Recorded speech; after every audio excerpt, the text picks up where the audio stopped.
Hola, ¿qué tal amigos? Bienvenidos a Cuentos, Mitos y Relatos para Emprendedores. Mi nombre es Tomás Alvarado, director general de la agencia de Marketing Land y fundador de este espacio digital. Y el día de hoy, amigos, estamos aquí de vuelta, listos para platicar con ustedes. ¿Y de qué vamos a hablar el día de hoy, Tomás? El día de hoy traigo un tema que tiene relación con, digamos que vamos a hacer unos 2 episodios que van a estar sumamente anclados, sumamente linkeados, porque en uno vamos a platicar un tema que a lo mejor nunca habías escuchado. El episodio de hoy se titula, armado desde la semana pasada, traigo ese problema. El episodio de hoy se titula Logical Lapses. ¿Qué son estos como lapsos lógicos? O la verdad no sé cómo decir este término en español, porque es la primera vez que lo escuchaba y así lo escuché y así lo encontré incluso en un blog para podérselos explicar. Y tiene que ver muchísimo con la cuestión, con la ansiedad. Entonces, para que más o menos te vayas dando cuenta, tiene que ver con la ansiedad. Pero el episodio lo vamos a titular mejor. En lugar de Logical Lapses, lo vamos a titular Las ventajas de ser vulnerable. Así es, hoy vamos a platicar por qué es importante que seas vulnerable y que te pongas en estas situaciones que te hacen sentir vulnerable y cómo le podemos sacar provecho a esta vulnerabilidad que todos los seres humanos tenemos y que muy probablemente tú la tienes y que no te dé pena tenerlo y que no te haga sentir mal por ella y avanzar, ¿verdad? Que te ayude a avanzar, que te haga avanzar. Así que vamos a entrar primero a entender que una situación, ¿sale? El ponernos vulnerables es porque esta situación es difícil y te va a retar, ¿sale? Ya desde ahí te va a poner vulnerable. ¿Por qué? Porque cuando es una situación que tú no dominas, te hace sentir como si fueras un novato en ella. Probablemente tú ahorita, en este punto de tu vida, tienes algunas situaciones que dominas. Vamos a suponer, por ejemplo, para mí, en lo personal, para mí ya no es incómodo tener que hablar frente a un grupo de personas que no conozco debido a mi profesión. Para mí ya no es incómodo ir a un gimnasio. Para mí ya no es incómodo tal vez intentar hacer un ejercicio diferente en el gimnasio, porque ya tengo mucho tiempo lo haciendo. También podría ser, para mí ya no es incómodo tocar la guitarra frente a las personas, porque ya lo he hecho muchas veces. Entonces, esas son las situaciones que no nos harían ponernos en vulnerabilidad. Pero ¿qué pasa si yo me saco de ese entorno donde ya sé qué es lo que pasa y en lugar de tocar la guitarra me pongo como a cantar, pero sin la guitarra? He cantado alguna vez, pero ahora lo tengo que hacer sin la guitarra. Y estoy seguro que me temblarían las patitas. ¿Por qué? Porque sería una posición vulnerable para mí. ¿Qué pasaría si tuviera que dar una charla? No solo a gente que no conozco. Vamos a añadirle que estas personas son de mi mismo ramo y tienen mayor nivel de experiencia que yo. Estoy seguro que me temblarían las patitas. ¿Qué pasaría si yo tuviera que entrenar no solo, sino con alguien que es un competidor, que tiene mucho reconocimiento, que tiene competencias no solo hechas, sino que ha ganado? Claro que me impondría esa situación y me haría sentir, ¿qué? Vulnerable. Entonces, si te fijas, las situaciones que nos hacen experimentar la vulnerabilidad van a ser aquellas que nos sacan también de nuestra zona de confort. Para muchos maestros, aquí sí no me voy a incluir, es difícil tomar clases porque ellos ya están acostumbrados a impartirlas, pero ya no se acuerdan lo que es tomarlas. Y hay maestros que no les gusta tomar clases. De hecho, yo me topé muchas veces con este dicho. No estoy tan de acuerdo, pero lamentablemente puedo decir que sí lo vi, que se repetía, era que los maestros tienden a ser los peores alumnos. Y sí me tocó verlo, o sea, tener compañeros, maestros en certificaciones, cursos que he hecho, y decías, ¿qué onda? O sea, tú eres profe y te comportas de la manera en que no te gusta que se comporten tus alumnos. Entonces, ¿qué es lo que está pasando ahí, verdad? Entonces, te vas dando cuenta con estas situaciones de vulnerabilidad. Ahora, A veces también nos cuesta ponernos vulnerables porque pensamos que toda la gente está prestando atención a lo que nos pasa, a lo que hacemos. Si tú quieres, mira, no sé si alguna vez lo he contado, pero hace mucho tiempo yo subí un meme, de los primeros memes y primeros contenidos que hice en redes sociales, en mi perfil de Instagram. Si te vas a las historias, no, mentira, esa no la tengo en destacada, entonces creo que no la vas a encontrar. Pero hice un meme de un clavado que intenté hacer, que no me salió para nada, y me di un tremendo guamazote con el agua. O sea, fue un impacto bien duro, pero duro, ¿sale? Provoqué la risa de mis compañeros y mis amigos, y tuve el valor de subirlo, ¿sabes? Recuerdo que cuando comenzaba decía, lo que yo no quiero es que la gente se haga una falsa idea de quién es Tomás. O sea, no quiero que vean como... Estamos acostumbrados a la red social, y sobre todo en Instagram, a ver pura perfección. Y no es así, ¿sale? La vida no es así. La vida no es lo que somos en nuestra vida digital. No es así. Entonces, lo subí, mostré mi vulnerabilidad, y fue un contenido que conectó bastante, ¿eh? O sea, mucha gente sí se rió de mí, pero era la intención. Yo me quería poner en esa situación porque... Para mí, haberme subido a un trampolín chiquito, el básico, así, el que, no sé, creo que ni siquiera es medio metro, no sé. ¡Oh, medio metro! No sé cuánto es la altura. Y superar ese temor, porque yo venía de padecer tal cual una fobia, ¿sale? Porque de niño pasé un evento traumático en un río, me andaba ahogando. Y después, otro evento traumático en una piscina, que no le recomiendo a esos profes que avientan a los chamacos nomás así, porque si no tienes el contexto puedes traumarlo más. A mí me pasó. Entonces para mí era un logro, ¿verdad? Y era para mí súper vulnerable hacer eso, porque yo tenía miedo. No de que se rieran de mí, tenía miedo literal. Esos miedos que sientes que te puedes ahogar. O sea, te pasan tantas cosas por la cabeza cuando tienes miedo. Y yo pensaba que a lo mejor haciendo eso me iba a ayudar a superarlo. Y sí. ¿Y qué crees? Me he dado cuenta, y lo he escuchado en el libro de La montaña eres tú, porque habla mucho del autosabotaje, habla cómo reponerte a traumas, a situaciones que son difíciles, el ayudarte a sanar. Y habla de la fortaleza mental. Fíjate, la fortaleza mental es la habilidad de responder a si algo malo nos pasa en la vida real. Ojo, la fortaleza mental es la habilidad de responder a algo malo si nos pasa en la vida real, no en la vida imaginaria. No es la esperanza de que nunca nada malo nos pase. Una persona que es mentalmente fuerte no está como, ay, ojalá y no me pase nada malo.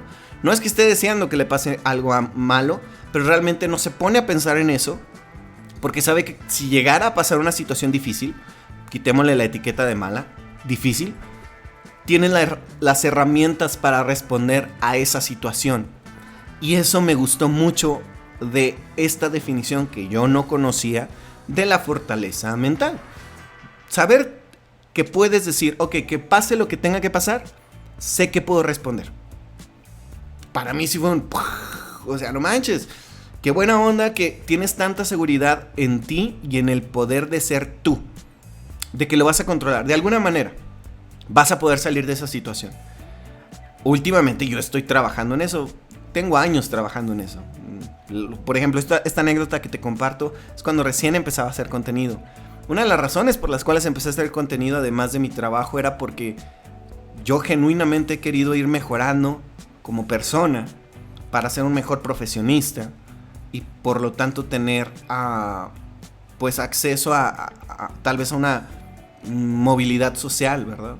Eso es lo que estoy buscando, mejorar. Que el día de mañana, si yo llego a tener familia, mis hijos, si llego a tener hijos, tengan mejores oportunidades de las que yo tuve. Sí, la verdad es algo raro porque yo recuerdo que antes ni siquiera pensaba en esto y ahora sí lo pienso. Pero a lo que quiero llegar es la parte de saber que las cuestiones imaginarias no deben de determinar si somos fuertes o no. también esto me hizo pensar que mientras más evitas un miedo, es obviamente porque más miedo le tienes. Sí, o sea, por lo regular las cosas que más les tememos, más las evitamos. Yo recuerdo cuando te digo, tenía esa fobia, híjole, ni siquiera a un balneario quería ir porque tenía mucho miedo de esas situaciones. Entonces, ¿qué es lo que nos ocurre con estas cosas? A veces pensamos que si imaginamos nuestros peores miedos, vamos a estar mejor preparados por el hecho que los estamos, ¿qué? Imaginando. Y la realidad es que no es así. No porque tú imagines una situación desastrosa, te estás preparando para ella. De hecho, es todo lo contrario. El estrés corta la creatividad. Que ya te estoy dando un easter egg de dónde va a ir el siguiente episodio que te digo que está conectado con esto. Entonces, ya ves que te decía al principio que le iba a poner tal vez logical lapses al episodio. Pues no. Ya ves que ya lo cambiamos. Se llama las ventajas de ser vulnerable. ¿Y qué son estas cosas de los logical lapses? ¿Qué son las cosas que acabo de más? ¿Qué son los logical lapses? ¿Ok? ¿Qué son estas cosas? Bueno, son prácticamente combustible para la ansiedad. ¿Cómo que combustible para la ansiedad? Sí, ayudan a que se cree un vicio cíclico de pensamientos negativos. ¿Cómo funciona esto? Mientras más te enfocas tú en el peor resultado posible, más ansioso te pones. Es decir, a mí me ocurría con esta situación de lo que te digo de la fobia prácticamente a las piscinas, al mar y todo esto, incluso a la lluvia. Yo pensaba que si llovía mucho se iba a inundar, no, como se inunda México, pero relativamente mi casa se iba a inundar y yo me iba a ahogar en mi habitación.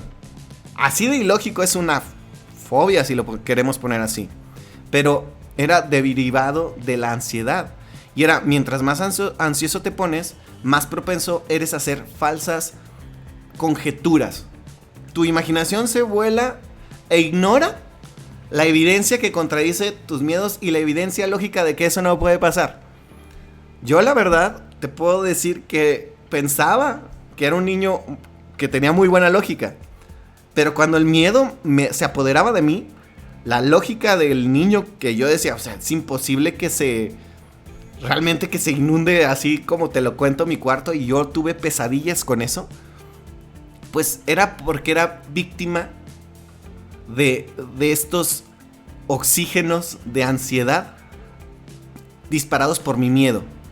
Ahora, todas estas cosas se contraponen, fíjate, al juicio, a la toma de decisiones, al desarrollo de habilidades para resolver problemas, así como tu autoestima.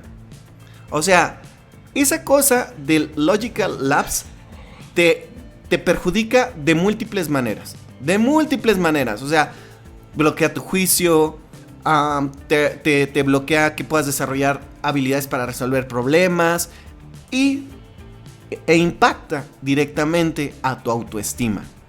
¿Tú crees que a mí muchas veces no me hicieron sentir mal, o yo solo no me hice sentir mal por decirme que era un miedoso, un cobarde, por no poder controlar ese miedo? Claro que lo hice muchas veces. Y yo sin querer, porque no sabía esto, uno de los consejos que te da el libro es la exposición al factor de miedo.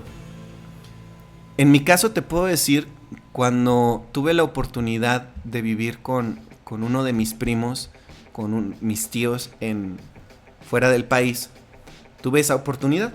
Y cuando estuve viviendo con ellos, yo podía visitar una piscina. Incluso luego más tarde ellos tuvieron una piscina en su casa. Y yo ya no le tenía miedo a esos espacios, porque cuando la primera vez que fui, que podía ir a la piscina, digamos como era una especie de fraccionamiento que vivían ellos, y el fraccionamiento tenía una piscina como comunitaria de esa zona, y yo iba ahí, y recuerdo que había una zona que era poco profunda y había una zona que se iba haciendo cada vez más profunda. Y yo recuerdo que mi meta desde que fui fue cruzar la piscina como fuese, dentro también incluida la zona profunda. Y me acuerdo que mi primo quería jugar conmigo, como asustándome. Yo estaba grande, yo te estoy hablando que yo estaba estudiando en la universidad. Y recuerdo que fui bien tajante con él y dije, aléjate de mí porque quiero enfrentar esto solo. Y yo recuerdo que iba y cada día intentaba llegar un poquito más lejos, e iba tanteando el terreno y yo solo me iba exponiendo a ese factor que me generaba tanto miedo durante tantos años. Y yo, sin saberlo, me estaba curando de ese miedo que tenía.